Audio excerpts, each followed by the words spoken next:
CMR jewellery మన కాకినాడలో అతిపెద్ద జ్యువెలరీ షోరూం మార్చి 30న గొప్ప ప్రారంభం. మాజీ మంత్రి కేటీఆర్ పై బంజారాహిల్స్ పోలీస్ స్టేషన్ లో కేసు నమోదైంది. ముఖ్యమంత్రి రేవంత్ రెడ్డి 2500 కోట్ల రూపాయలను ఢిల్లీలోని కాంగ్రెస్ పెద్దలకు పంపించారంటూ కేటీఆర్ చేసిన వ్యాఖ్యలపై ఆయనపై ఈ కేసు నమోదైంది.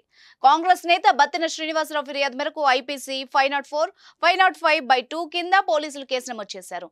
తొలుత బత్తిన శ్రీనివాసరావు ఫిర్యాదు స్వీకరించిన హనుమకొండలో కేసు నమోదు చేసి బంజారాహిల్స్ పోలీసులకు పంపించారు. నిరాధార ఆరోపణలతో ప్రజల్ని తప్పుదోవ పట్టిస్తున్నారని, శాంతి భద్రతలకు విఘాతం కలిగించేలా కేటీఆర్ వ్యవహరిస్తున్నారని, ఆయన్ను రాజకీయంగా ఇబ్బంది పెట్టేందుకు కేసీఆర్ ప్రయత్నిస్తున్నారంటూ బత్తిన శ్రీనివాసరావు పోలీసులకు ఇచ్చిన ఫిర్యాదులో పేర్కొన్నారు.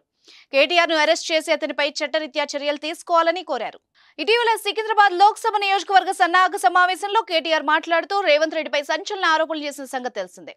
మున్సిపల్ శాఖను తన వద్దనే ఉంచుకున్న సీఎం రేవంత్ రెడ్డి 3 నెలలుగా డబ్బులు ఇస్తేనే బిల్డింగ్లకు పర్మిషన్లు మంజూరు చేస్తున్నారని, అలా వసూలు చేసిన 2500 కోట్లను ఢిల్లీకి పంపించారని బీఆర్ఎస్ వర్కింగ్ ప్రెసిడెంట్ కేటీఆర్ ఆరోపించారు.